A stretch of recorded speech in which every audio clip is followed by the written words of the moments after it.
Senhoras e senhores, sejam muito bem-vindos a bordo. Estamos começando mais um episódio do podcast Apertem os Cintos no Central Multicast, uma fábrica de cultura, entretenimento e informação. Estou aqui com a Raquel Martins. Olá, tudo bem, Luciano? Seja muito bem-vinda. Muito obrigada. Minha ala. E hoje, no mês de março, em comemoração ao mês de março, ao mês das mulheres, estamos trazendo nada mais, nada menos aqui hoje que a comandante Andréa Souza, a qual tenho muita alegria em conhecer, em dizer que eu sou amigo dela, fui colega de trabalho dela e já vou começar te jogando uma bomba. Sim. 1%? 1%, é isso mesmo? É isso mesmo, é 1%, é isso mesmo. Por que 1%? Somos 1% no Brasil e um pouquinho mais no mundo, tá? Mas é isso aí, gira em torno disso, 1%. Eu acho que porque a aviação sempre se ligou piloto, homem, né? Sempre foi uma carreira bem masculina durante muito tempo, né? Então, é curioso isso que eu já ouvi gente dizer assim, ué, não sabia que podia mulher ser piloto. Agora, não tenho ouvido isso ultimamente, mas eu ouvi isso essa expressão muito. Que é. Podia. Porque, na verdade, quando eu comecei na aviação, a mulher piloto não era aceita na Força Aérea. Né, isso foi uma coisa que aconteceu, acho que, eu não sei dizer exatamente, mas acho que talvez uns 15 anos para cá, não sei, tá? Não vou te garantir, porque eu não me lembro exatamente o tempo. Mas era uma coisa que não podia mulher, né, piloto da Força Aérea. Então, eu acho que as mulheres e os homens associavam. Como não pode na Força Aérea, não pode na aviação civil também. Né? Até porque eu acho que a aviação civil ela começou muito com pilotos que estavam na Força Aérea, sim, na parte da Segunda Guerra, né? A aviação comercial teve início ali, né? Então, os pilotos que... Muitos pilotos vieram da Força Aérea. Né? Então, tinha aquele meio que... Não tinha uma proibição, mas existia um tabu, né? Que não tinha piloto mulher. Isso veio surgindo com o tempo.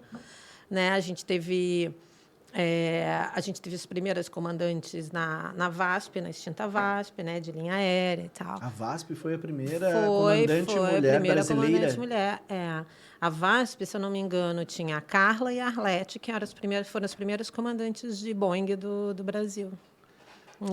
Legal. Quanto tempo já, Andréa, que tu está na aviação? Olha, 33 Gente, anos. Então, 33 anos de aviação, onde a gente vive ainda alguns tabus, né? E mesmo passados esses 30 anos, tem gente que ainda não sabe que pode. Como que foi lá atrás para ti? Conta pra gente como é que surgiu essa ideia. Vou ser piloto.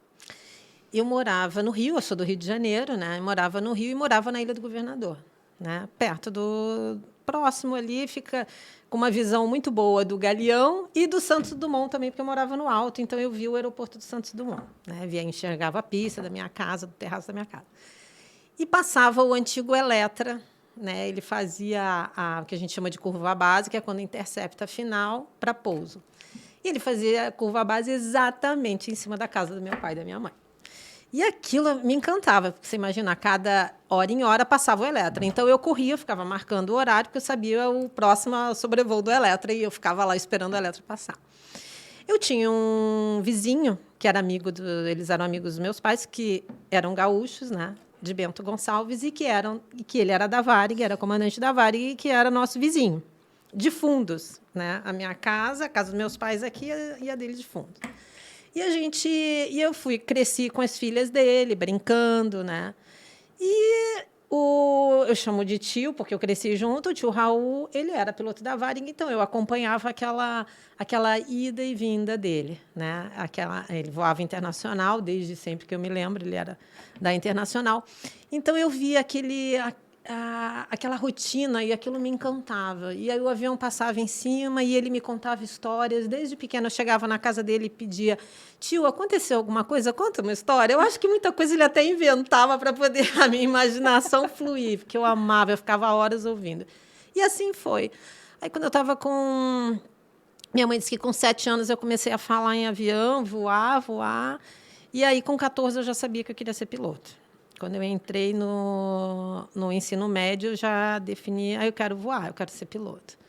E assim foi. E aí, com 17 anos, eu já estava fazendo curso de teórico de PP. Gente, é um risco morar perto do aeroporto, né? Agora, não, o que eu tava contando, eu tô lembrando da história do Jorge, lembra? Jorge também. O Jorge sentou aqui, ele disse que ele era criança e morava também perto da cabeceira do aeroporto. Então, ele anotava os horários e os prefixos dos aviões e aí batia com um dia com o outro, ele comparava para saber se era o mesmo avião que estava no mesmo horário, fazendo a mesma rota, e disse que nunca batia, ele ficava louco, ele queria entender mais daquilo ali, não conseguia, enfim.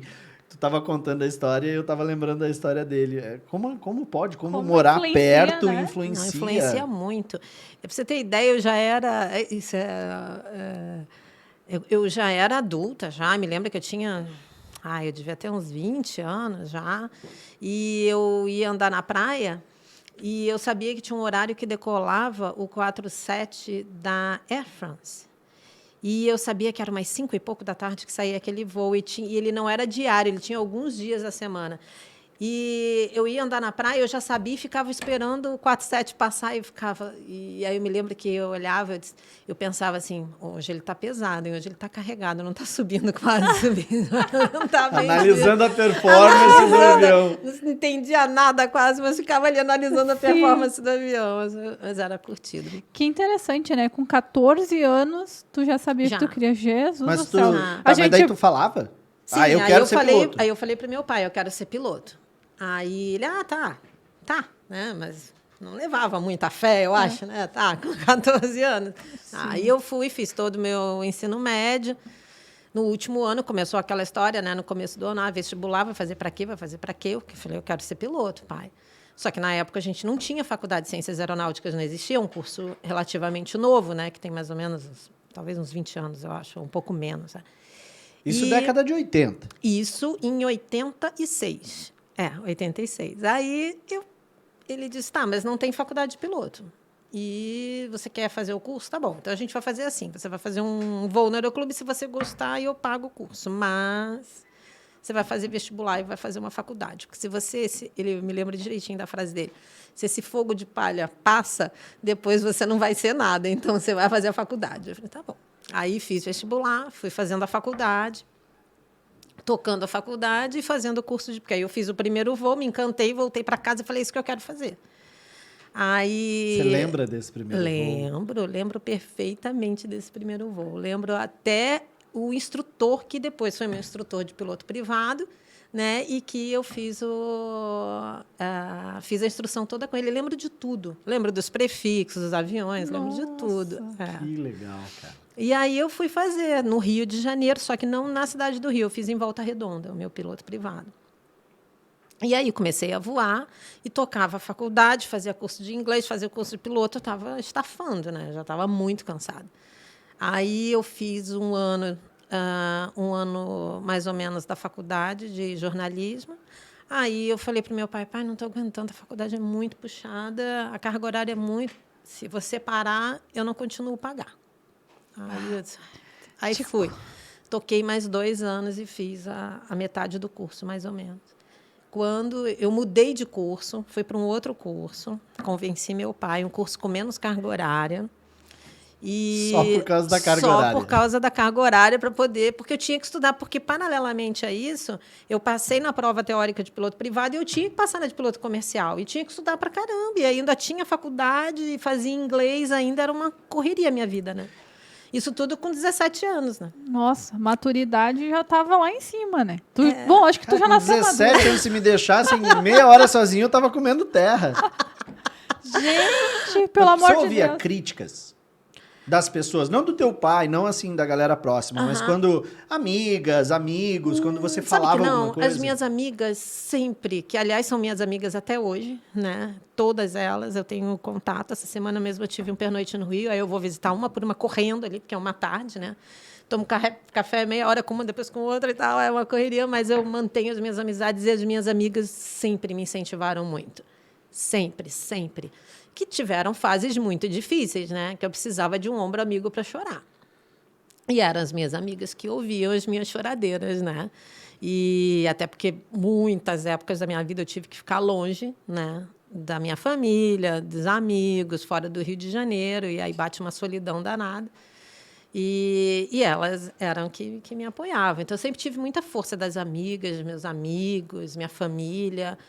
Depois que meu pai viu que não era mais fogo de palha, ele e a minha mãe, acho que devem ter sentado e falado, olha, não tem jeito mais. Ela Quanto vai. tempo já tinha Não passado? tem mais como segurar Eu essa acho que já guria. tinha passado uns 2 anos, né? Eu já estava concluindo aí meu piloto comercial. Eu cheguei, acho que com 19, se eu não me engano. 19 Nossa, anos. 19. Naquela Nossa, época, fazer hora de voo era proibitivo, como é hoje, por exemplo? Era Valores. muito caro. E eu me lembro que era aquela época, plano cruzado, eu acho. Nessa época, mais ou deve menos ser. por aí. E eu me lembro que a hora de voo era um valor, hoje, amanhã ela era outra, né? Bah. Então, a gente comprava o pacote para poder ficar mais barato, né? Até hoje tem os pacotes de horas, né? E aí, para garantir pelo menos Aquele aquele valor ali por pra determinado tempo. E aí foi. Aí teve uma hora que não deu mais. Eu falei, olha, pai, não está dando mais. Porque aí eu consegui para dar instrução de ultraleve, lá na Barra da Tijuca. Aí eu falei, pai, eu não Eu nem consigo sabia que o manter... ultraleve conta como Não hora. conta? Ah, não conta. Não conta, mas eu queria um emprego na aviação. Eu queria trabalhar em um emprego na aviação. Não conta nada. E aí eu fiz o curso de ultraleve ali rapidinho, porque eu já tinha o curso de avião, então era só um cursinho básico, e comecei a dar instrução. Só que era muito puxado, porque aí eu ainda fazia as horas de voo, ainda estava estudando, aí tinha que estudar Aí depois tinha o multimotor IFR, tinha que fazer tudo isso. E Isso era a uma faculdade correria. já... Aí eu falei para o meu pai, não dá mais, ou a faculdade não consigo mais. Ele, tá bom, então tranca. Tranca e depois que você aliviar, você volta. Eu não voltei, né? Porque aí dali eu já consegui meu outro emprego. Aí já comecei a dar aula de instrução de simulador, que foi meu primeiro emprego mesmo que na aviação. E aí dali eu já fui para Imperatriz, Maranhão, que foi meu primeiro emprego também voando, né? Fui voar num táxi aéreo lá em Imperatriz e aí não parei mais. Quantos anos tu tinha nessa época, André? Quando eu dei instrução de simulador, eu tinha uns 22, porque aí veio aquela fase difícil do Collor. Não sei se vocês lembram daquela... Vocês eram novinhos, né? Mas... Eu lembro do meu pai O dando fisco da pulo na cozinha. poupança, cara. lembra? Todo mundo teve lembro, seu dinheiro lembro. confiscado. Então, quem tinha avião particular, os aviões ficaram no chão durante um bom tempo até tudo, né? Eu adorei ela, os novinhos. Adorei, a minha entrevistada preferida até hoje. E aí a aviação deu aquela parada. Então, quem tinha, segurava o que tinha, porque não sabia o que ia acontecer, né? Aí eu fiquei lá na IAPAC dando instrução até eu conseguir o meu primeiro emprego. Aí consegui e fui embora para o Maranhão. Tá, mas esse teve um sabor especial, né? Esse teve. Porque aí era avião. E quando eu fui para o Maranhão, nem era o meu primeiro emprego. Na verdade, eu consegui o táxi aéreo, ficar junto ao táxi aéreo e fazer, que a gente chamava voos de saco, né? Que não precisa de copiloto, porque era um Cênica, e um Cênica bastava, naquela época não precisava. Hoje parece que precisa, Cênica precisa de uns anos para cá, começou a precisar. Ser de táxi aéreo tem que ter copiloto independente do avião. Mas naquela época o Cênica não pedia copiloto. Então, eu voava só para ganhar as horas de voo, entendeu?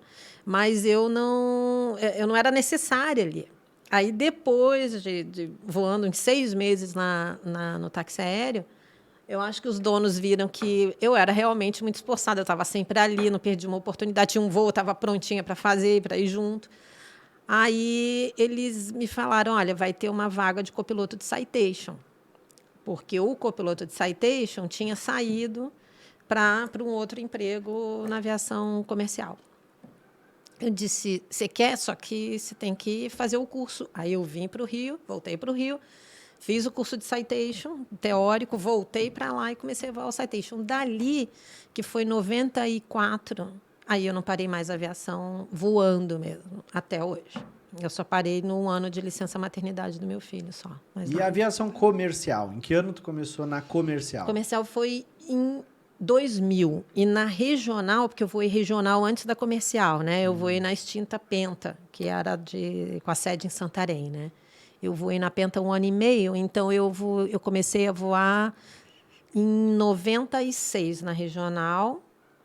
e 2000 na aviação comercial. São 22 anos de comercial.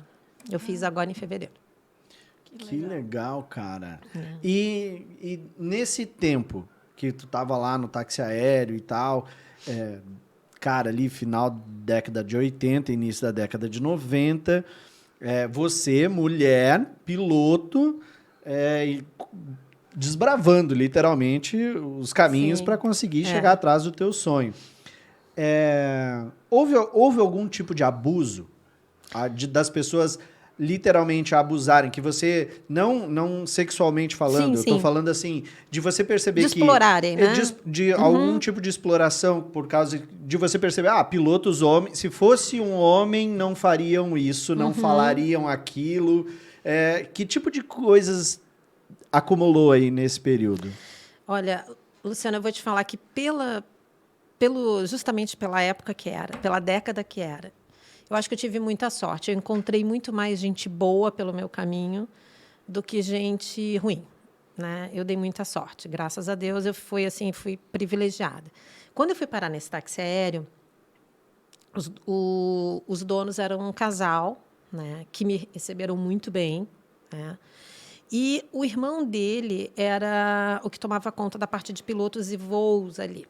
Então, quando eu fui para lá, eu fui indicada por uma pessoa que me indicou, né, que era um amigo, que havia me indicado para eu ir para lá para voar de saco, como eu te falei, né?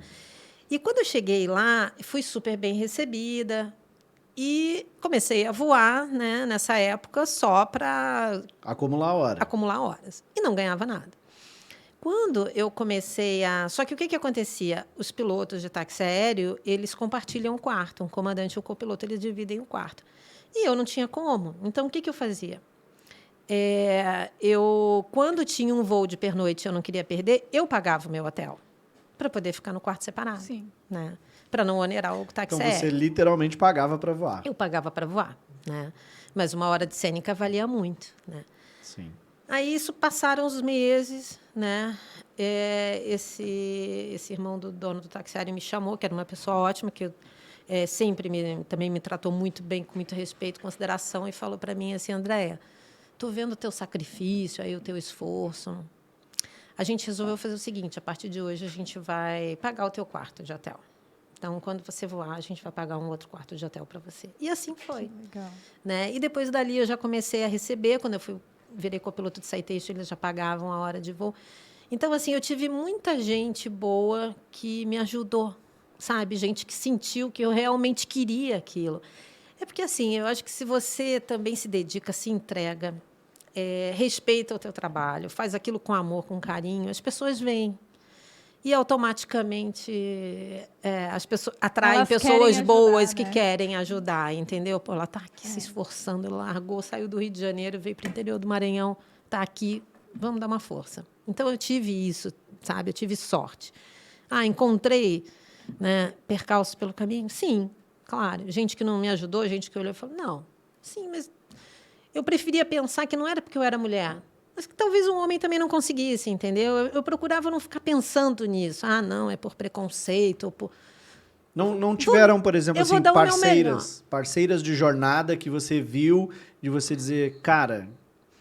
Então, eu fulana, porra, de acontecer, talvez não contigo, mas de você ver acontecer e daquilo você perceber, por exemplo, é um pecado esse tipo de coisa acontecer. Não, aconteceu mesmo comigo, né? Eu fui para Recife uma época e passei 6 meses em Recife, né? Antes de ir para o Maranhão, eu tive uma experiência, eu estava com 20 anos mais ou menos, fui para lá para fazer a mesma coisa no Cênica lá, né? Fui indicada também e tal. Isso acontecia muito na aviação antigamente, né?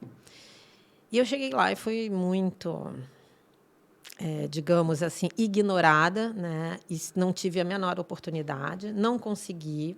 Fiquei gramando, tentando, ia para o Aeroclube, ia para o aeroporto, tentava uma oportunidade e não me deram. E eu voltei para o Rio de Janeiro depois de 6 meses de frustração, entendeu? Então, tive, sim. Tive. Esse aí foi uma experiência bem chata. E foram bem diretos comigo. Você é mulher e a gente não vai apoiar. Não vai aceitar, porque justamente por isso. Porque a gente tem que pagar 2 quartos, isso vai onerar e tal. Eu falei, ok, tudo bem. Mas também eu pensava assim, tem gente para me atrapalhar, mas vai ter muito mais para me ajudar. Eu tenho certeza disso. Eu nunca perdi a fé, sabe? E realmente o que aconteceu? Logo depois já veio a oportunidade de Imperatriz e até hoje eu tenho um carinho muito grande. Agora a gente pousa lá e não tem tempo solo, mas tinha uma época que tinha tempo solo ou tinha pernoite, eu pegava um táxi e ia lá para visitar todo mundo, para ver todo mundo, porque eu tenho um carinho realmente muito grande por todos que me acolheram lá, entendeu? Abriu muitas portas. Né? Foi a grande abertura de porta, né? Eu vejo algo muito, muito bonito na tua história, Andréia, que eu acho que serve de exemplo para nós, né? Que estamos constantemente nessa luta. Tu nunca te vitimizou Não. pela condição que tu tava e tu nunca deixou a moral cair. Não. Porque isso impede muita gente de conseguir o que quer. Porque não consegue assumir o espírito, né? O estado de espírito ideal para conseguir passar pelas situações. Eu acho que você pegou exatamente o feeling da coisa. É isso aí. Eu nunca me vitimizei. Nunca. E eu tô ouvindo a história aqui pensando assim, ó. Eu fico pensando da seguinte forma. Cara, eu tô no Rio, eu fui para Recife tentar fazer alguma coisa acontecer. Fiquei 6 meses, voltei. Nada aconteceu, não me deram a oportunidade. E aí me dizem, vai para Imperatriz. Eu hoje, olhando para isso, dizendo, cara, Recife é infinitamente maior do que Imperatriz, muito mais possibilidades. Cara, se lá eu não tive, eu ir para uma cidade menor, é uma coisa, às vezes, contraintuitiva, né? A gente acha que num lugar menor você vai ter menos analisando possibilidades. A situação, a possibilidade era muito menor de dar certo, né? E eu arrisquei muito isso, né? Arrisquei e fui, porque eu não tinha nada a perder. Eu tinha que conseguir meu primeiro emprego, eu tinha que conseguir um lugar para começar realmente. Porque na EAPAC eu dava aula teórica, eu precisava da prática, entendeu? Eu precisava voar, eu precisava colocar em prática aquilo que eu vinha estudando, né? Então, e foi muito bom também, por quê? Porque em muitas ocasiões eu precisei da minha experiência de FR que eu dei como instrutora na EAPAC, em simulador, eu precisei na prática, voando no Maranhão. E isso me ajudou demais, demais. Foi muito bom. Eu vejo eu tenho colegas que, por exemplo, começaram no curso comissário comigo, no curso não, a carreira de comissário comigo, entraram comigo, eram colegas da minha turma de comissários, e eles chegaram também num determinado momento da carreira que eles tiveram que... Sabe aquela coisa de chegar na beira do precipício e dizer, vou dar o passo à frente? Eles tiveram que se jogar, literalmente, e eu vejo que isso é uma barreira grande, assim, no curso de piloto, né? Sim. Chega um determinado momento da tua formação que é ou vai ou racha, não é? E tiveram vários momentos como esse para mim, vários. Tiveram muitas lágrimas, entendeu? Muitas, eu não vou esquecê-las, nunca. Mas, assim, muitas vezes. Imperatriz mesmo, eu já estava voando já há 2 anos lá e tentando uma companhia aérea. Porque eu nunca menti para os donos do táxi aéreo. E eles sabiam, né? Que eu era... Eles chamam o pessoal do Sul, né? Porque do Rio, São Paulo, né? Rio Grande do Sul, o pessoal do Sul. Então... Eles sempre souberam que na maioria as pessoas querem ir para lá e depois querem por quê? Porque as famílias estão aqui, então a gente quer voltar para perto das famílias, né? Claro, dos amigos, a tua vida, né? E eu nunca menti que o meu sonho era entrar numa companhia aérea. Meu sonho era a linha aérea. Esse era o meu sonho, ser comandante na linha aérea. Então, eu não escondi deles, né? Então, no final de 2 anos que eu já estava lá, eu estava cansada, porque... Eu queria e eu via que aquele sonho não acontecia, não abria prova, não abria concurso, não abria nada, aviação parada, e eu desesperada, eu não aguento mais morar aqui. E eu estava voando um Citation, estava voando um avião bom. Mas é que tem uma hora que você se sente meio que estagnada, tá? E aí? Claro, porque a gente sempre quer mais, né? Até chegar ao nosso objetivo, a gente quer mais. Sempre. Né? Então, a gente está sempre querendo mais, né? Hoje eu sou comandante na linha aérea, mas o meu sonho é ser comandante na internacional na linha aérea. Então, você está sempre querendo um outro passo, lógico, né? Natural do ser humano. Então, eu estava já há 2 anos lá e saudade da minha família, saudade das minhas amigas e... Sabe, muitas lágrimas eu derramei, chorando sozinha. E não foi um período fácil, não foi. Mas a aviação estava, pelo menos eu estava em algum lugar voando. Não adiantava voltar para o Rio para ficar sem fazer em nada, casa com meu pai e com a minha voar. mãe desempregada. Não adiantava. Sabe que eu falo isso muito para os meus alunos, né? Eu digo para eles assim, a aviação, ela é um misto das coisas que tu quer para ti e das coisas que tu abre mão. Exatamente. Então, é uma gangorra. Eternamente, tu vai ficar eternamente tentando se equilibrar em cima disso.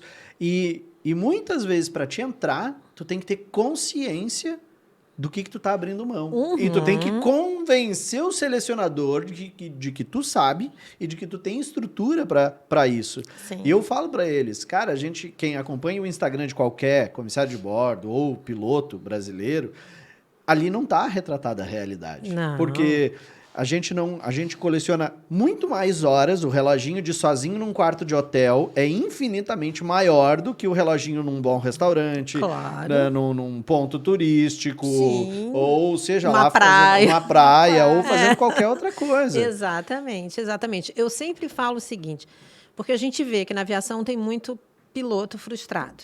Ah, porque eu não aguento mais ficar fora de casa, porque eu não aguento mais isso, porque eu não aguento essa vida.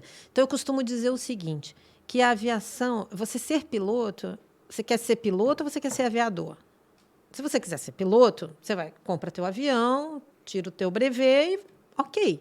Você quer ser aviador? Bom, você quer ser aviador, então é o pacote completo. O pacote completo é ficar fora de casa, é o teu filho andar pela primeira vez e você não vê, você não está, porque eu não estava em Manaus quando ele andou pela primeira vez, entendeu? Eu não vi o primeiro passo dele.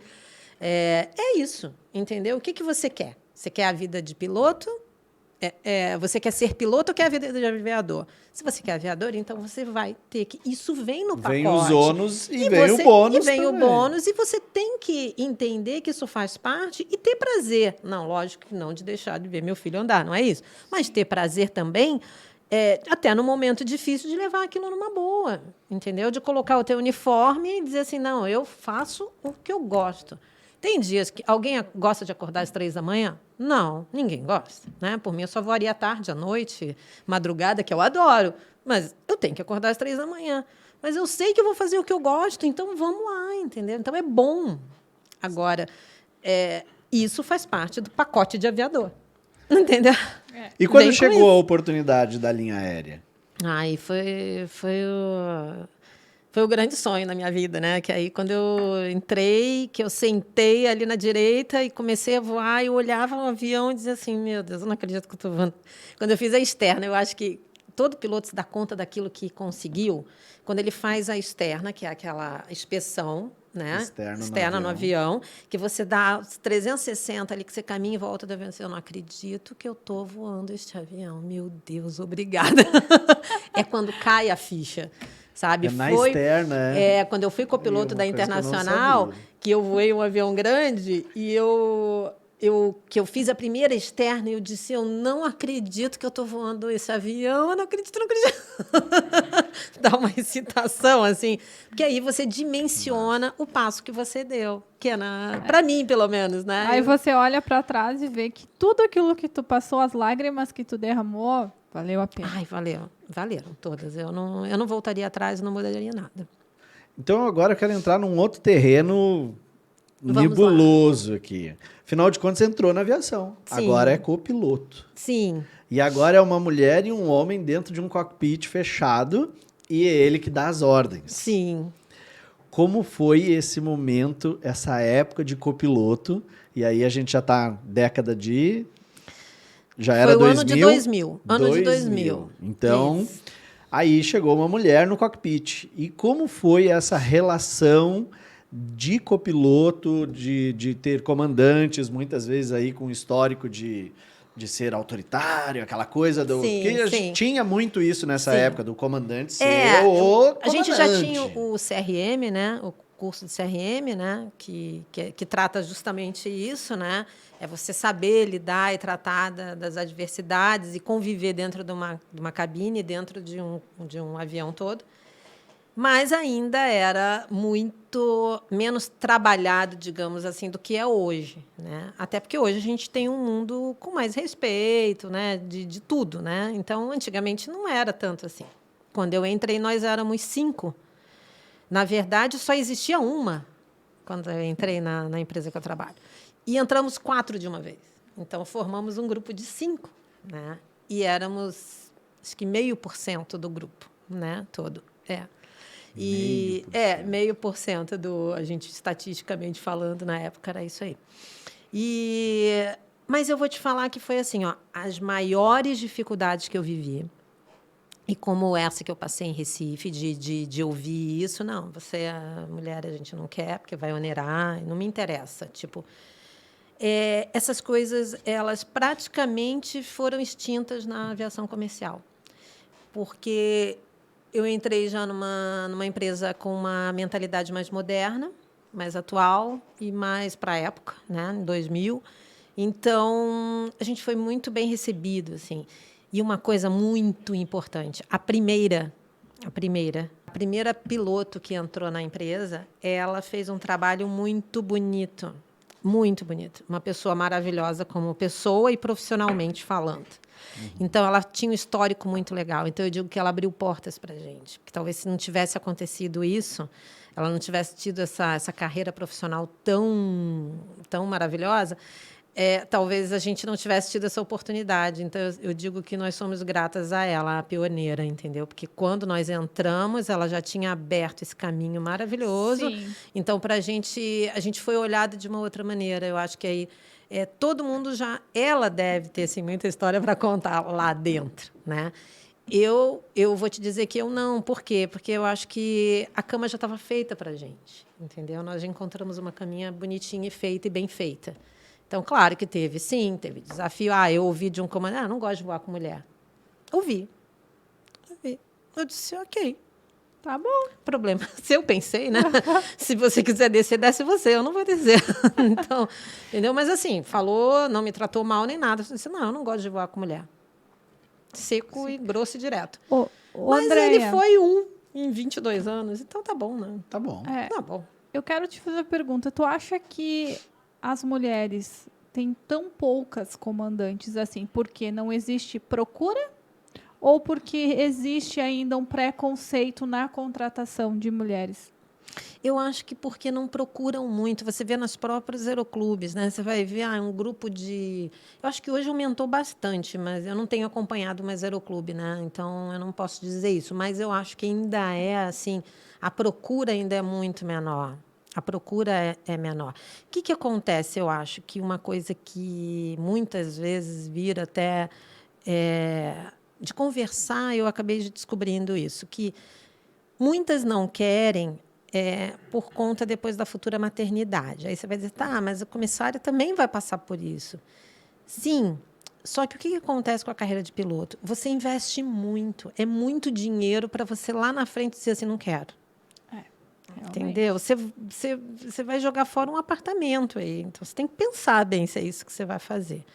Então, às vezes, são decisões difíceis de tomar. Porque... e o que acontece? Comissário, você pode dar uma interrompida? Claro, vai ser difícil? Vai, mas você pode interromper até ali por 5 anos e depois voltar a voar. A gente conhece vários casos. Sim. Piloto é muito difícil fazer isso. Bem difícil, porque aí vence carteira, CHT, e você fica longe da linha aérea, então você tem dificuldade depois de voltar para o meio, entendeu? Então, o piloto tem que ser uma carreira contínua. E até a questão da concorrência também, né? Porque hoje se contrata uma turma, sei lá, de 50 comissários de voo para 10 pilotos. Exatamente. Digamos, exatamente. a proporção é bem diferente, né? Porque no jato de pequeno, assim, um jato de médio porte hoje numa empresa, você tem 2 pilotos, você tem um comandante, um copiloto e tem 4 comissários. Então, o número é muito maior. Então, você precisa de mais, né? Então, as oportunidades são diferentes. Então, o comissário pode até se dar o luxo de interromper. Eu tenho colegas que, fui mãe. Fui lá e depois que as crianças estavam com 5, 6 anos, eu vou voltar a voar. E fez uma seleção e entrou de novo, entendeu? Mas para a gente é muito difícil fazer isso. Então, eu acho que muitas também não procuram porque não é fácil. Se voar e ter filho é complicado, né? A logística tem que ser boa. Quantos anos até virar comandante? Olha, no meu caso, na linha aérea, foram 6 anos. Mas eu peguei uma época boa, assim, porque as empresas estavam crescendo muito, né? A Varig quebrou, né?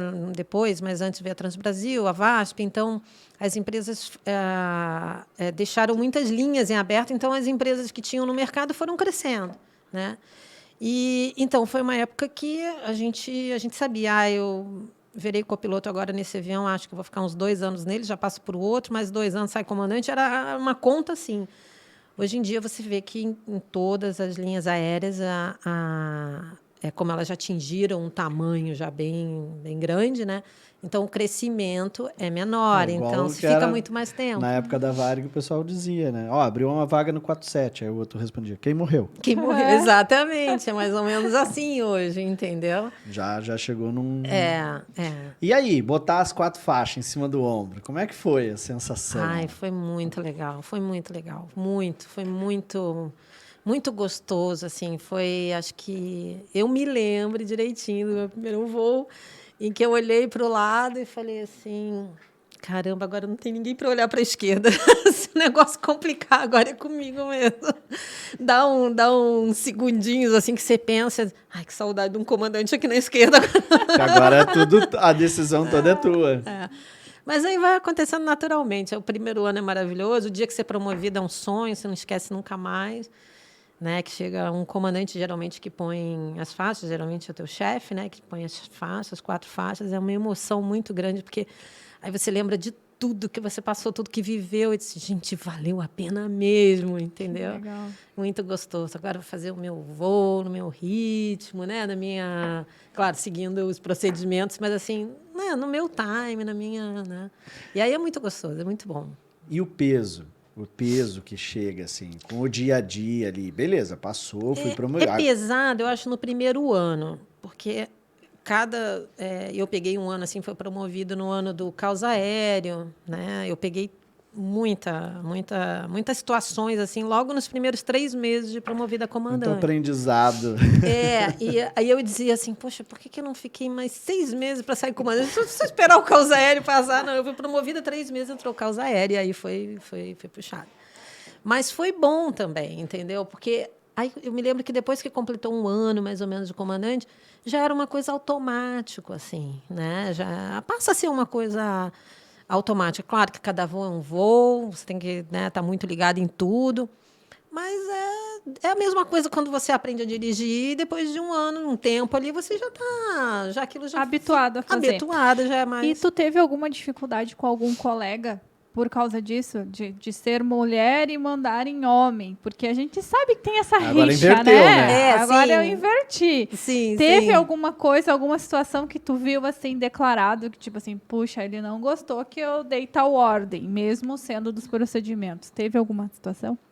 Olha, eu sempre procurei fazer a coisa de uma maneira assim, usando muito o CRM. Eu vou comigo, a gente voa junto muito tempo, né? E não é papo de podcast, é fato isso, né? Eu acho isso muito legal e eu acho isso a base de todo voo, tá? Eu digo que a receita do bolo é essa. Se você não botar o fermento, não funciona, né? E eu acho que o CRM é o fermento desse bolo, para o bolo crescer, ficar bonito e ele gostoso até o final, entendeu? Sim. Então, eu acho que tudo é a maneira que você fala. Você não precisa mandar. Você pode dar uma ordem sem ele saber que você está dando. Entendeu? Isso é tudo um dom das mulheres, fazer. né? Mulheres são não muito é? boas Você não nisso. faz isso? Então. Sim.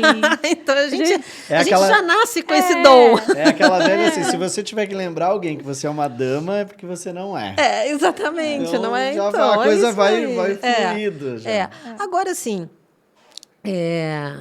eu percebi, algumas vezes eu percebi, assim, poucas vezes já...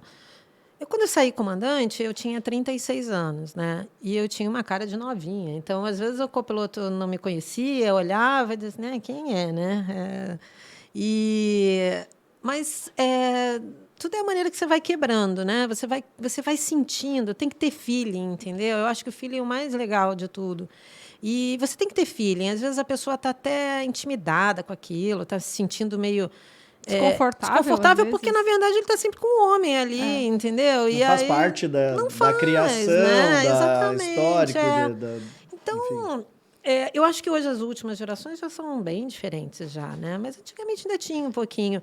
Eu lembro que eu vi algumas vezes um desconforto, assim, eles não podiam verbalizar isso, né? Porque vai verbalizar isso, vai ser complicado, vai ser ruim na empresa, entendeu? Mas a linguagem corporal fala, a linguagem corporal fala, mas assim, acontecia e aí eu quebrava o gelo e eu mostrava o outro lado disso, entendeu? Que também pode ser legal voar com uma mulher também. Pode Sim. ser divertido, pode ser, né? Não precisa ser desagradável, pode ser legal, Pode né? ser legal. Teve alguma vez que tu teve que dar um carteiraço, tipo assim, não, só um pouquinho, eu sou a comandante.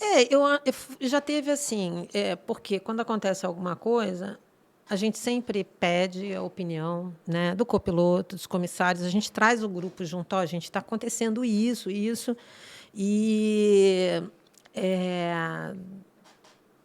eu acho que a gente deve fazer isso, mas eu quero a opinião de todos aqui. O que vocês acham, né? Foi numa situação de solo, né, que a gente estava, enfim, numa situação de regulamentação ali. Eu chamei o grupo, conversei, falei, eu quero que a decisão seja em conjunto aqui. E todo mundo concordou e ele falou assim, eu não concordo.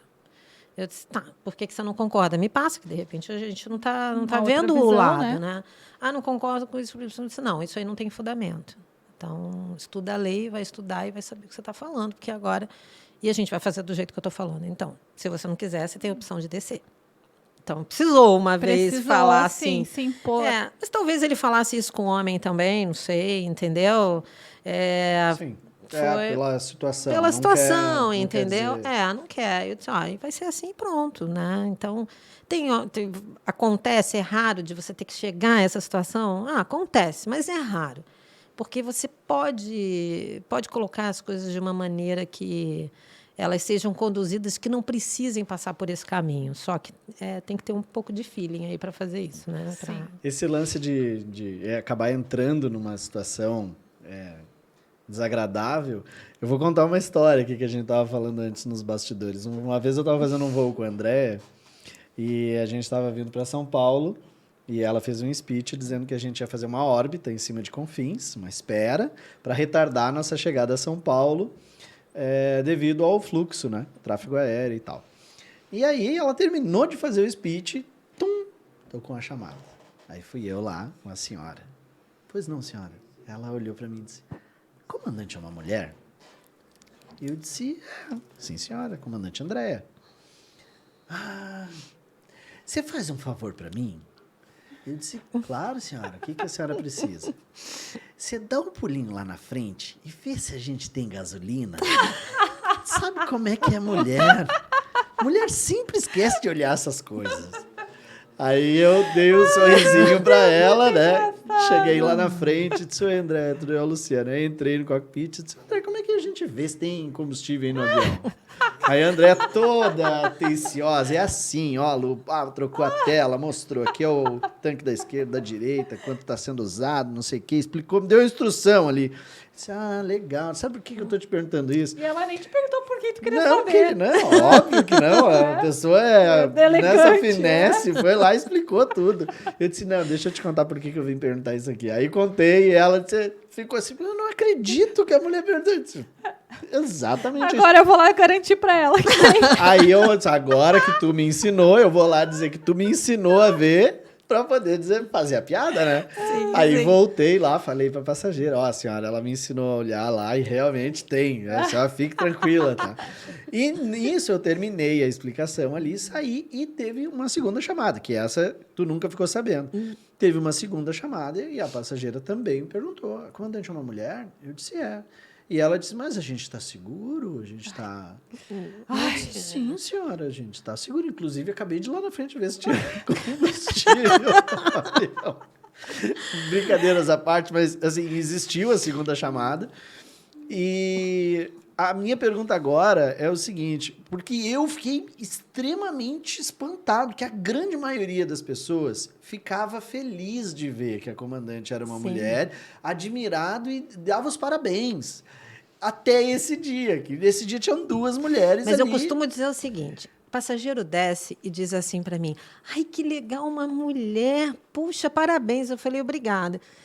Ele desce porque deu tudo certo. Se desse errado, ele dizia, tá vendo? Era uma mulher, por isso que deu errado. É verdade. Deixa eu te perguntar, você ouviu muita coisa de passageiro? Então,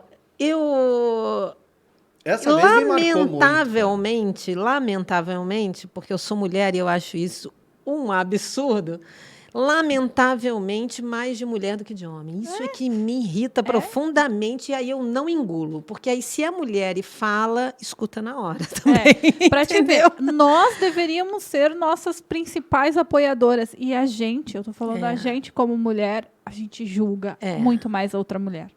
Isso é horrível. Então, com toda a educação e sutileza, eu dou uma resposta à mesma altura da pergunta dela, porque, né, sem faltar com a educação, mas eu deixo bem visível o meu descontentamento por ser uma mulher.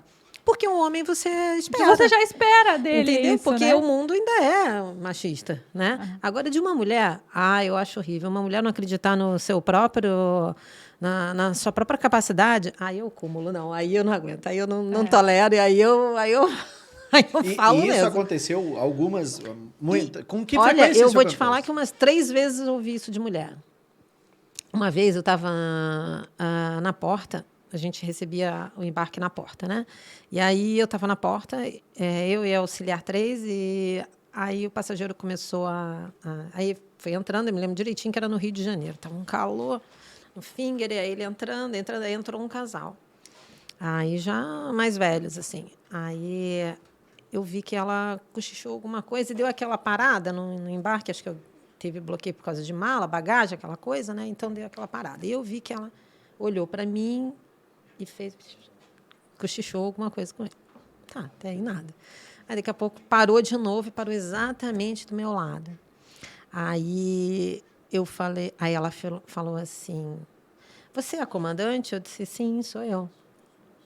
Ela disse: "Tem mais um piloto lá dentro?" Eu falei: "Sempre tem, somos 2, um copiloto e um comandante, sempre." "É mulher também?" Eu disse: "Não, é homem." Aí eu disse: "Por quê?" Aí eu quis saber, porque eu não gostei, né? Eu já imaginei, eu falei: "Por quê?"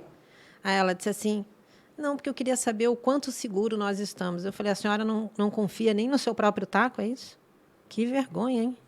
Devia ter vergonha de falar isso na frente do seu marido. Então, a senhora se diminui na frente dele. Aí o marido virou e disse: "Ai, desculpa, comandante." "Fica quieta." Assim. Que desagradável. Nossa Acredita? Senhora. Uma mulher falando isso. Ai, eu fiquei assim, se fosse o marido ainda, mas uma mulher? Não, né?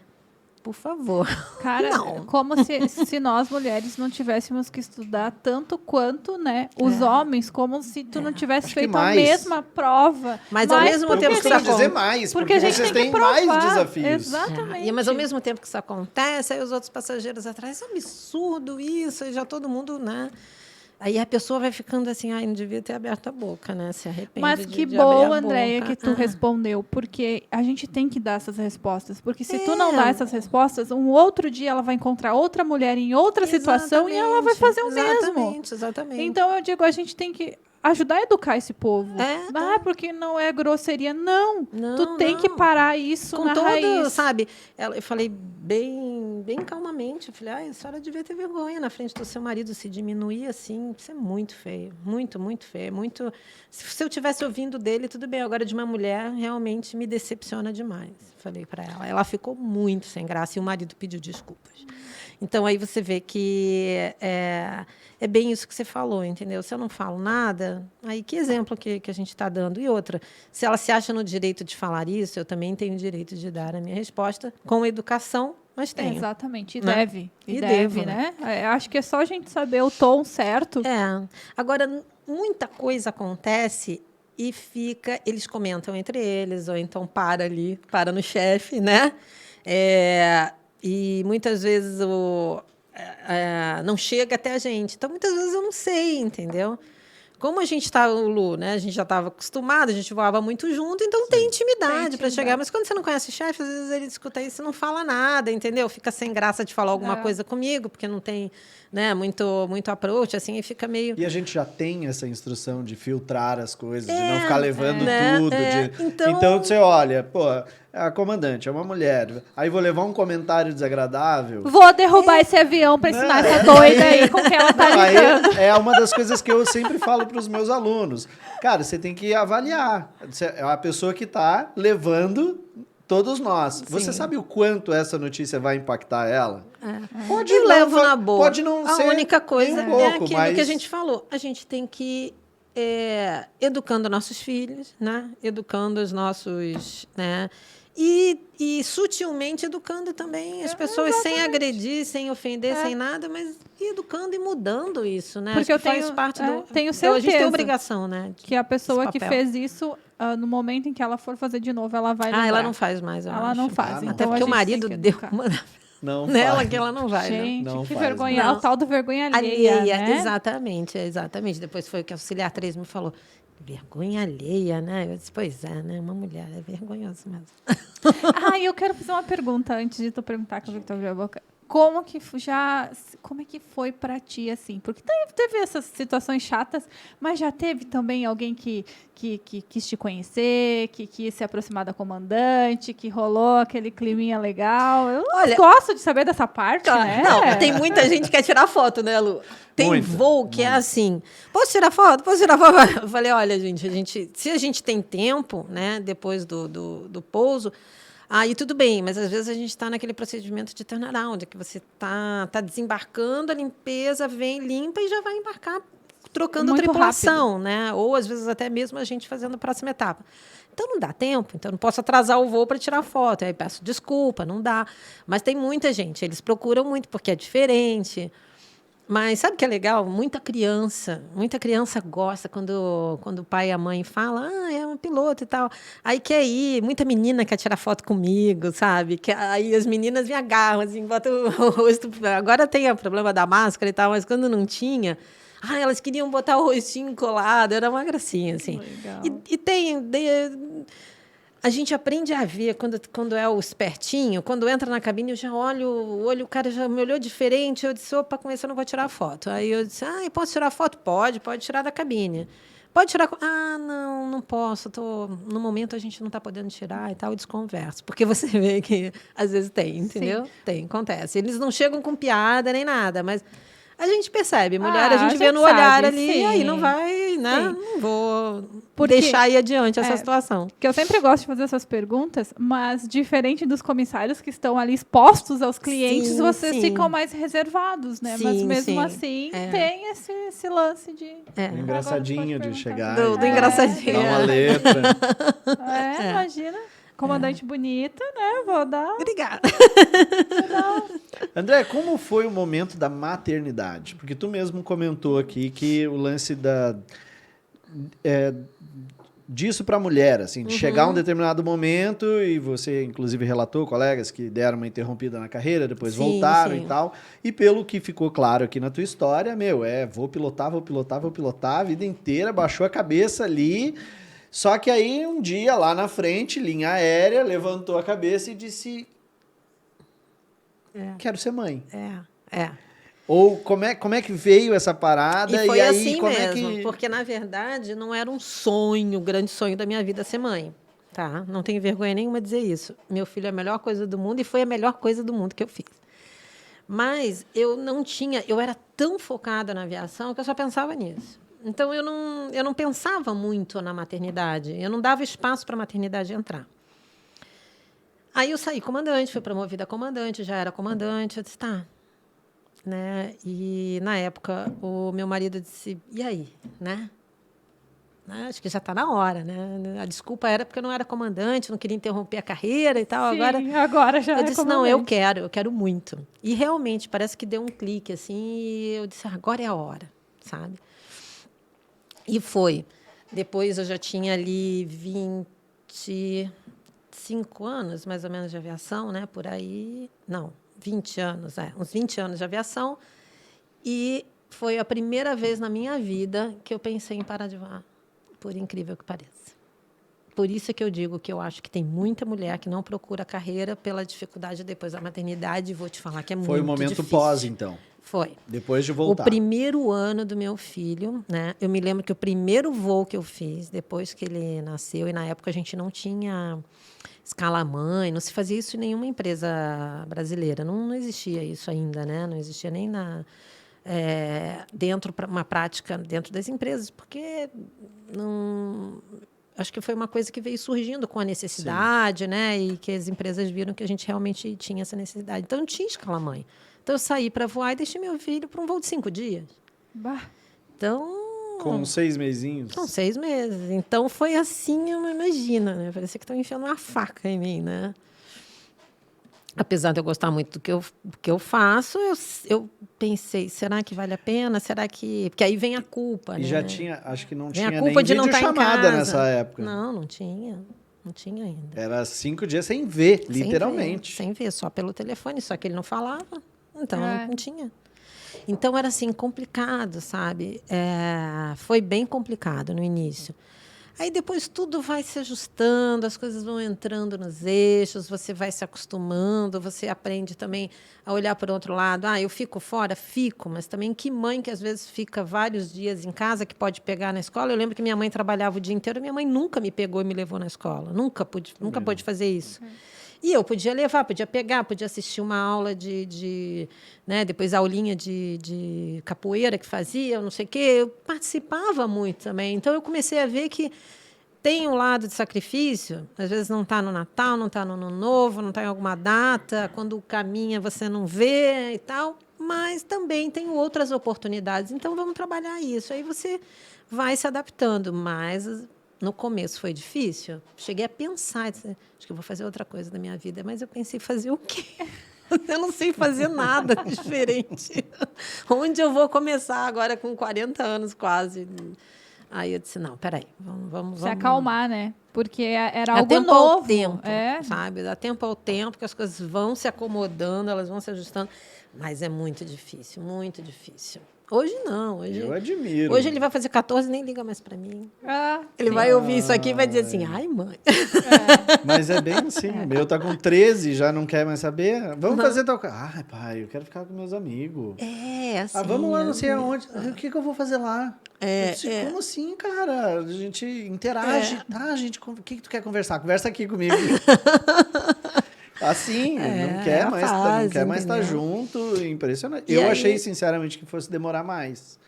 Achei que fosse ser mais pra frente, porque eu sempre fui muito enrabixado com meu pai. Eu queria estar com meu pai, não interessa. Mas acho que essa meu geração pai é tá assim, dormindo no sofá. Eu quero estar do lado. Mas eu acho que essa geração é assim. É totalmente diferente da nossa. Totalmente diferente da minha. Então, meu Deus, é muito diferente, muito diferente. Meu pai pegava uma caixa de ferramentas, saía para não sei o que tu vai fazer, pai. Eu vou consertar essa... Posso ficar aqui contigo? Pode. Aí eu já ficava lá, alcança a chave, não sei o que ele tá fazendo, como é que mexe. Nossa! Eu ficava do lado. Mas é porque a gente não tinha tecnologia e os jogos, né? Não tinha o celular. Agora eles não conseguem fazer nada sem o tal do celular. Tira o celular deles, eles não sabem viver. Não sabem. A geração... Eu, quando consegui comprar um videogame para mim, eu já não sabia mais jogar. Não tinha mais reflexo para jogar aquele negócio. Larguei de mão pelo lado. Até isso me traz a próxima pergunta que eu queria te fazer. Tu acompanhou a aviação de antes e a aviação de agora. Uhum. Como é que foi essa transição? Tu sentiu muito as diferenças? Sim. Senti as boas e as ruins, né? Porque tudo tem um lado bom, tudo tem um lado ruim. Eu acho que a aviação cada vez mais profissional, cada vez mais segura, cada vez mais... acho que cada vez vai ficar mais difícil de acidentes acontecerem por conta de treinamento, por conta de uma série de coisas, né? E de procedimentos e tudo, tecnologia que ajuda muito a gente, né? Tanto nos aeroportos, com os aviões e tudo. Então, eu acho que a aviação está muito mais segura, muito mais profissional. Isso aí é muito legal de ver, né? Mas, por outro lado, também ela está muito mais dinâmica. E aí, quando você vê você fala em dinamismo, você fala em tempo. Tempo é dinheiro. E a gente já não tem mais aqueles pernoites da praia, né? A gente que não permitia tem... você e aproveitar. Eu vivi muito isso, né? Eu vivi muitos inativos e tal, de você ter essa curtição, essa coisa legal, sabe? E isso é uma coisa que você não vê mais em Isso lugar que nenhum. gera a proximidade entre vocês, tripulantes, também, né? Porque é a família, é o convívio. Exatamente. Você sai para um voo de 4 dias, né? Como a gente tem muito aqui em Porto Alegre, você sai para um voo de 4 dias, ali é a tua família, do começo até o fim, né? Um cuidando do outro, né? Quantas vezes a gente precisou ir para o hospital acompanhando o colega que passou mal, que adoeceu, que internou, entendeu? Então, assim, a gente é a família temporária um do outro ali. E aí você sente falta de interagir um pouco. Só que tempo é dinheiro. Então, esse dinamismo mudou tudo, entendeu? E você fica vendo, é uma mudança de tempos. Aí Às vezes dá uma nostalgia, saudade dos velhos tempos, entendeu? Mas, por outro lado, o velho tempo também não era tão seguro e tão... E hoje em dia o pernoite está curtíssimo, né? É Curtíssimo. 12, 13, 14 horas. É. Pernoite de 18 é ostentação já. Ostentação, entendeu? Um de 24, então, você diz assim, não, errado. Cara, a escala. Vou ligar. Tá errado. Não tô me Ou aproveitando. vai mudar. Ou vai mudar, exatamente. Certo, Ou vai mudar. Mas isso aí é o lado que eu vejo, assim, que o bom e o ruim, né, da aviação comercial, né? Mas tudo tem um lado bom, um lado ruim, como a internet para os nossos filhos também tem um lado bom, né? A internet tem um lado maravilhoso dela, tecnologia, mas aí traz no pacote que os jogos que faz eles se isolarem da gente, entendeu? Então, não adianta. Eu te admiro e essa tua resposta, a resposta que tu deu para Raquel já vai linkar muito com o que eu ia te perguntar, porque eu admiro muito também a visão que tu tem do próximo passo, vamos dizer assim, né? E eu me lembro que uma vez nós estávamos no cockpit, nós estávamos conversando sobre o futuro, sobre o futuro da aviação, sobre o futuro da carreira de piloto. Eu queria que tu falasse um pouco sobre isso. O que tu enxerga no futuro da aviação comercial e essa parada de voo tripulado, não tripulado, ter piloto, não ter piloto, o futuro até mesmo da própria carreira. A gente conversou sobre isso uma vez, né? Você lembra? E eu achei muito interessante a forma que tu abordou isso e a visão que tu trouxe sobre isso aí. Então, eu queria que tu falasse um pouquinho da tua opinião com relação a isso. Tem gente que diz que eu sou maluca, que eu falo isso, mas eu acho mesmo, tá? Eu acho que vai ser o futuro. Aí você vai me perguntar, esse futuro é quanto tempo? Não sei. Acho que isso vai depender do mundo, vai depender de tanta coisa. A gente teve o Covid, agora a gente já tem essa invasão, né, da Rússia. Então, assim, as coisas estão muito dinâmicas. Então, quanto tempo que isso vai levar, eu não sei. Mas eu vejo lá na frente o futuro que a aviação vai ser o não tripulada. Eu não tenho dúvida disso, nenhuma. E quando dizem assim, então a gente vai passar de 2 pilotos para 1, não. A gente vai passar de 2 pilotos para nenhum.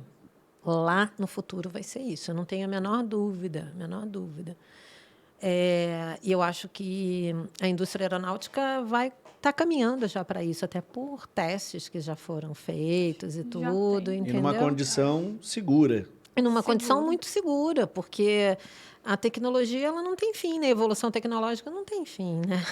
A gente vai se surpreender se a gente for falar... Imagina 10 anos atrás, quando você falou, quando teu filho andou, não tinha. Exatamente. Hoje em dia eu falo com você do outro lado do mundo por uma câmera, né, em tempo real. Isso não existia. Então, assim, a tecnologia está numa evolução muito grande. Para as empresas aéreas seria realmente um grande feito, né? Porque, imagina, nós somos um custo altíssimo, né, em treinamento, em tudo, comissários, copilotos, comandantes. Então, eu acho que lá no futuro a gente caminha para isso. Quantos anos, não sei. Isso, eu já me arrisquei a falar, mas eu prefiro não dizer, entendeu? Eu não quero comprometer nada, nem a mim. Mas eu acho que é o futuro mesmo. Hoje já tem tecnologia, né? Para fazer um voo, para fazer um avião decolar. Já se fez teste de avião. Daqui ia a São Paulo e pousar. Já fez. E a gente vai ver isso. Deu uma parada aí, mas você viu que o táxi rodando não tripulado dentro da cidade de Nova York, né? Em teste e tudo. Então, eu vi esses dias dos carros voadores que eles estavam fazendo um teste em Dubai. Tu viu esse investimento monstruoso que eles estão fazendo aqui? A Azul encomendou não sei quantos aviões. Acho que a Gol encomendou também esses aviões pequenos, né? Para voar dentro da cidade. O que tu acha desse cenário? Eu acho que se não for por esse caminho, vai ser por um paralelo a ele, entendeu? Mas é por aí. Daí que começa. Quando se começa a falar no assunto, quando se começou a falar de um aparelho de celular, onde é que a gente está hoje? No celular. Desde o tijolão até hoje. Entendeu? Então, quando começa a se falar, é ali, vai por ali. Se esse caminho não der certo, vai se achar um atalho para chegar ao caminho certo. Mas eu acho que essa é a direção. Só vão aperfeiçoar. É só dar para um preguiçoso o trabalho. Só dá para um preguiçoso, eu digo. O preguiçoso sempre arruma um jeito de fazer menos esforço para conseguir aquilo ali. Mas vão conseguir. Eu não tenho dúvida disso. Eu acho que tudo são as tentativas para chegar nesse futuro aí, entendeu? E se a galera que está começando o curso de piloto hoje, o que essa galera pode esperar da profissão de piloto, na tua opinião? Tu que começou, foi uma das pioneiras também aqui no Brasil, né? E acho que eu não sei, eu sei que tinha uma piloto mulher que era uma loira, eu não vou lembrar o nome dela, que quando eu entrei ela já era piloto e eu me lembro que disseram que ela havia sido comissária. Ah, ela era comissária. Essa foi a pioneira. Essa foi a primeira. E depois, eu achei que ela era a primeira. Aí, agora, na verdade, eu não sei quem ela foi a primeira. Ela foi a primeira, sim. E depois eu voei com a Claudine. Ela foi a primeira, a Claudine foi a primeira. A Claudine, foi. Ela foi, mas tinha uma loira também, que depois, inclusive, saiu. Ah, não, mas essa era bem mais nova. Era bem mais... Não de idade, mas de empresa. Era bem mais nova. Eu voei com a Claudine e me lembro que uma vez, batendo papo no cockpit também, estava falando sobre isso, e ela foi a primeira comandante master mulher... Do Brasil. Eu não me lembro se a conversa era do Brasil ou da América Latina. Pode ser da América Latina, não sei te dizer, mas do Brasil, com certeza. Foi a primeira master. E eu perguntei para ela assim, Claudine, você tem filhos? Acho que ela tinha ela tem um casal. 2 filhos. E eu perguntei para eles, eles têm noção disso que você está falando não aqui? Tem. E ela disse, não, eles não fazem a menor ideia do que isso não significa. Tem, meu filho não tem a menor ideia. Ainda mais que o pai e a mãe são pilotos, então ele acha que tá tudo normal. E ele nem tem ideia. E ele pensa alguma coisa... E nem tem ideia do que a vida de um piloto para chegar lá, entendeu? Porque é tão normal para ele, o pai e a mãe são pilotos, então normal. Ele não vai querer seguir? Ele não fala sobre isso? Não quer seguir. Não quer. Não, diz que não quer. Não quer, que é CTI, ele é todo já tecnológico, todo... Uma vez eu disse pro Davi, filho, quem sabe o pai não vai? Fica aqui pra gente brincar e tal. A gente fazia aquela brincadeira. Não, pai, vai lá, tem que ir na loja da Disney. Ó, eu te encomendei isso aqui. Deus o livre, tu não filha, eu disse, não, daqui a 4 dias tu volta, pai, não tem problema, pode Esses dias eu tava almoçando com ele e ele falou pra mim assim, mãe, quando você estiver na Internacional... Você vai me levar? Eu falei, sim, nas férias de janeiro que você está em casa, eu vou te levar. Você escolhe o voo que você quer ir, eu vou te levar. Ai, tomara que seja as próximas férias eu esteja lá. E ele só pensa nisso. Ai, vai trazer aquele chiclete que eu gosto lá nos Estados Unidos, vai trazer não sei o quê. É muito engraçado, né? Porque para eles resume a isso. Eles não têm nem ideia do que é para chegar ali. Não tem ideia, não tem. Tu chegou aí para o 67? Não, na época eu não fui porque, como o Enzo estava pequeno, eu quis esperar mais e ficar mais em casa, na base com ele, então eu não fui. Eu resolvi não ir, resolvi esperar mais um pouquinho, né? Agora, a hora que tiver oportunidade, eu vou para onde for, para voar novos ares. No fim, eu não deixei tu falar, mas o que tu acha, qual a tua opinião se tu estivesse hoje conversando com uma turma de futuros pilotos aqui? Olha, eu acho que eles ainda têm uma carreira ainda pela frente, entendeu? Eu acho. Talvez sofra até algumas adaptações dessa carreira lá na frente. Talvez, né? Mas eu acho que eles ainda, essa geração agora, que está começando agora já, né? Que já está adulto e que vai começar o curso, eu acho que ainda tem, sim. Ainda tem um futuro ainda na aviação, mas as outras eu não sei mais, viu? Não sei mesmo. Eu vejo também, assim, mas agora que tu estava falando, eu fiquei pensando assim, talvez tenha alguma transição, né? Alguma transição. Talvez essa geração já sofra uma transição para alguma adaptação da própria profissão, entendeu? Que talvez tenha que se adaptar a isso, entendeu? Mas aquele antigo padrão o padrão atual, que é antigo, né? Que é não desde sempre que a gente tinha o mecânico de voo, né? Mas e que a gente não tem mais. Mas esse antigo padrão do comandante e o copiloto, isso aí eu acho que vai ter mudança lá na frente. Eu acho que vai. Com certeza. Do jeito que a gente está evoluindo. Eu acho que sim. Tomara que a gente esteja vivo para ver, né? E é engraçado que aí as pessoas dizem assim, mas quando eu converso com alguém, até da minha idade, um pouco mais novo, da idade de vocês, assim, mas você acha que alguém vai ter coragem de entrar no avião que não seja tripulado? Eu disse, vai. Porque nós não temos. Nós 3 aqui, não. A gente, não vai entrar nesse avião de jeito nenhum. A gente faz coisa pior, a gente entra numa montanha russa. Mas não é? E ali não tem piloto nenhum. Só que, olha só, o meu filho, eu já fiz essa pergunta para ele, e ele tem 13 anos. Eu perguntei para ele sim, isso já tem tempo. Olha, eu perguntei para ele, eu me lembro que ele era bem menor. Eu perguntei para ele, filho, você entraria num avião que não tem piloto, que só a máquina pilota? Sim, porque ele nasceu na tecnologia.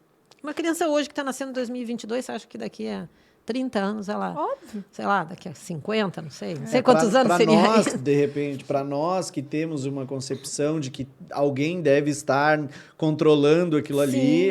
Sim, mas... porque a máquina, para essa geração, ela é muito mais confiável do que o ser humano. Ele confia mais na máquina do que no ser humano. Em inúmeros acidentes já foi comprovado isso, que se a máquina estivesse no controle, quer ver o exemplo do Rio Hudson, que o comandante pousou no Rio, foi feito não sei quantos testes que a máquina calcularia mais rápido e teria pousado em segurança no LaGuardia, né? Exatamente. Todo mundo diz, né, porque ele é um herói, né, e um piloto maravilhoso, uma habilidade, né, e uma inteligência, uma rapidez, porque eu acho que dentro de que um cérebro de um ser humano pode raciocinar, ele foi perfeito, né, tanto que não morreu ninguém. Ele foi realmente perfeito em tudo, planejamento, em tudo, e ter aquele start effect, rápido, né? De, é aqui que eu vou fazer e vou botar ali, e isso foi, né, a experiência. Ele já era um comandante de muitos anos, experiente, né? Mas eles ficaram o tempo todo provando que a máquina faria aquilo automaticamente, né? Então, quando todo mundo fala que aquele filme era para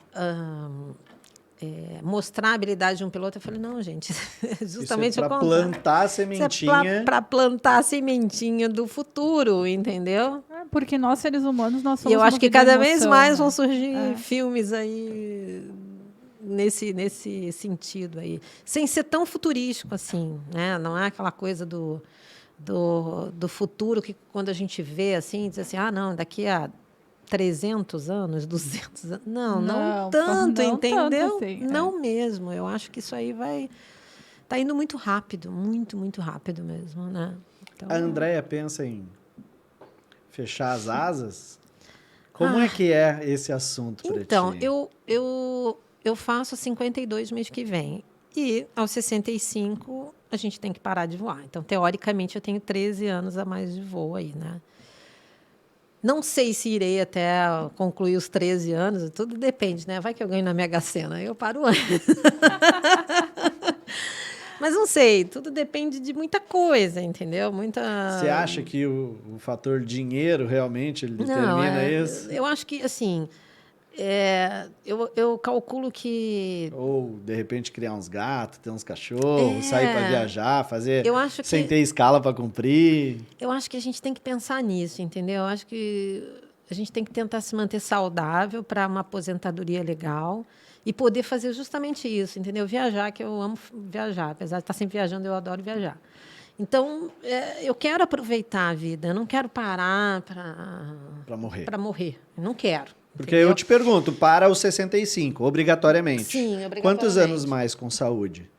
Pois é, entendeu? Então, eu não quero trabalhar uma vida inteira, talvez. Agora, depende. Se eu tiver, sei lá, numa escala boa, num avião bom, né? Assim, uma coisa mais light, talvez eu consiga chegar até os... Talvez eu queira ir até os 65. Vai depender de muita coisa, né? Mas, assim, eu sempre fiz mais ou menos um cálculo de parar com 60. Né, que eu achava que era uma idade ainda... na verdade, mentira, viu? Quando eu tinha 30, eu dizia que ia parar com 55. Mas aí, agora que eu já estou ali pertinho de 55, não, 55 não. E é bem isso mesmo. Aí, quando eu chego nos 60, vou ter 65 agora, entendeu? Mas eu acho que vai depender de tudo. Depender da aviação, como vai estar, a minha saúde, entendeu? Eu procuro me cuidar, mas a gente não sabe, né? Se eu vou estar bem até lá. Então, eu vou vendo. Eu não gosto de definir muitas coisas. Uma coisa que eu aprendi com a idade, a gente pode fazer planos, mas a gente não pode definir, porque a gente não é dono da nossa vida totalmente, entendeu? Aliás, a gente não é dono de nada. A gente vai conduzindo de acordo com as coisas vão acontecendo e a gente vai tentando conduzir da melhor forma. Então, não sei que surpresas virão aí, se virão ou não, entendeu? Pode ser que sim, pode ser que não. Mas aos 65 é fato, né? Porque tem gente que aposenta e vai fazer mais uma outra coisa. Eu quero aposentar para curtir mesmo. Tu ficou algum tempo parada agora durante a pandemia? Fiquei Quanto parada, tempo? tirei a licença, né? E depois fiquei até voltar aqui em Porto Alegre. Fiquei uns 6 meses sem voar. E aí? Como é que foi ficar 6 meses? Foi estranho porque a gente não sabia o que ia acontecer com o mundo, com as empresas. Então a gente, meu Deus, será que eu vou ter emprego quando eu voltar? Será que eu vou estar desempregada? Será que vai quebrar tudo? Será que o Brasil quebra, que o mundo quebra e nada sobra? A gente não sabia, né? Estava tudo tão incerto ainda. Foi um início muito estranho, né? Que a gente disse, não, vai fechar 6 meses tudo. A gente está fechando 2 anos, né? Então foi um período meio tenso, porque a gente não sabia o futuro mas eu pensei assim, bom, eu vou me reinventar. Se não tiver jeito, vou arranjar alguma coisa para fazer diferente. Se não puder ser aviação, vamos começar, entendeu? Porque vamos começar. foi um período que me ajudou a perceber assim, cara, eu adorava voar, amo aviação, avião. Mas que a gente tudo. pode se reinventar. Mas eu cheguei num momento que disse, cara, eu tô parado há tanto tempo e eu tô curtindo, acho que é legal, acho que vou Agora, fazer uma outra coisa da vida. muito boa, né? Meu filho começou com aula online, eu pude estar ao lado dele todos os dias. Foi a única vez na minha vida que eu fiquei 6 meses todos os dias ao lado dele, entendeu? Então, e foi muito bom isso, né? Esse período ali pertinho dele. Mas com aquela incerteza, porque não é a situação difícil, é a incerteza da situação, né? E você tá, e aí? Vai quebrar, não quebra? Como é que é, né? A empresa, a gente não sabe se a empresa tem esse fôlego, a gente não está lá para saber, né? E a gente não sabe o que acontece nos bastidores, né? A gente sabe só o que está aqui, que a gente participa. Então, a gente não sabia, era tudo o batidão a gente sabe, a gente operação sabe, exatamente, a gente sabe. O operacional, né? Mas as estratégias, os planejamentos, a gente não tem acesso. Então, a gente ficava muito... E o mundo estava incerto, né? Isso que eu ia dizer, a questão toda que não era específico da tua empresa, era Não, o mundo inteiro, tava né? incerto. Tava todo mundo com as mesmas apreensões. E você então... vendo que todo mundo demitindo, todas as empresas, não só de aviação, mas do mundo inteiro, fechando, quebrando. Eu tive em Curitiba essa semana, a gente fica no hotel bem no centro da cidade, eu fiquei impressionada. Tudo fechado. Impressionada. Eu nunca tinha visto isso. Aluga. Eu falei, meu Deus, o centro de Curitiba quebrou. A Avenida Farrapos aqui, uma vez eu peguei um Uber e contei do início ao final da Avenida Farrapos, 120, que eu consegui contar assim, olhando, 120 estabelecimentos para alugar. Lojas, salas. A Avenida Farrapos em Porto Alegre, ela chegou a ter a praça completa de bancos. Todos os bancos lá. Tinha lá. Não tem mais nada. Não tem mais nada. Acho que se tiver 1 ou 2, é muito, assim. André, tu passou por alguma situação de emergência alguma vez?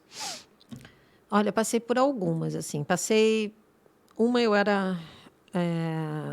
uma bem difícil que eu passei, assim, foi um falecimento a bordo, né, de uma criança, que foi uma situação bem difícil. Foi uma das piores situações que eu já vivi. A pior, eu acho. Passei também por... mas emergência operacional, passei por coisas muito leves, assim, passei coisas mais com passageiro mesmo, sabe? Coisa leve para piloto é tipo, o motor desligou, mas a gente ligou de novo. Tá tudo previsto no manual. Não tive uma despressurização, uma coisa assim, não tive, entendeu? Mas, assim, tive no táxi aéreo, mas não na comercial. Mas, assim, passei muita coisa assim aconteceu bastante coisa com passageiro passar mal, infartar, outro morrer, essas coisas já vivi. Porque de comandante eu tenho 16 anos já, né? Então, dá tempo de acontecer coisa, né? Acontecer. Eu vou batidão por 15 ali, anos, sempre. Eu veio fechou 15 anos, então imagina. Déia, queria aqui, entregar para ti, para eternizar esse momento que você veio aqui. A gente pediu pro nosso amigo Oberdan, cara que é fera do desenho. Até te falei, esse cara vai invadir lá teu Instagram, vai fuçar lá, entendeu? Legal. E aí ele fez isso aqui para ti, para lembrar aí desse momento. Uma lembrança. Eu espero que você goste. Ai, Ele foi lá. que barato, adorei! Amei! É minha roupa de pedalar. Adorei. Ele foi lá no teu Instagram e pegou uma lá. Obrigada. Mostra aqui pra essa câmera aqui, Adorei. Esse aqui é o meu uniforme de pedalada. Show de bola. Ai, obrigada, gente. Amei. Tá aí, registrado. Que legal. Isso é para agradecer, né, a Vou tua emoldurar. presença, por você ter vindo aqui, para Obrigada, gente, eternizar, foi um para que você prazer. tenha sempre a lembrança desse nosso Prazer, espero que muitas meninas escutem e que se inspirem e que cada vez mais a gente tenha mais e mais mulheres aí na aviação, de uma maneira geral aí. Muito mesmo, tá? Verdade. Obrigada, adorei Obrigada. participar. E volte sempre que quiser. Voltarei, quando puder. vocês quiserem, eu volto. Show de bola. Então, gente, esse foi mais um episódio do podcast Apertem os Cintos. Sabe, né? Deixa teu comentário aqui embaixo, que com certeza a gente vai responder todos eles. Um grande abraço, fiquem com Deus. Beijo. Tchau, tchau. Beijo. Vamos!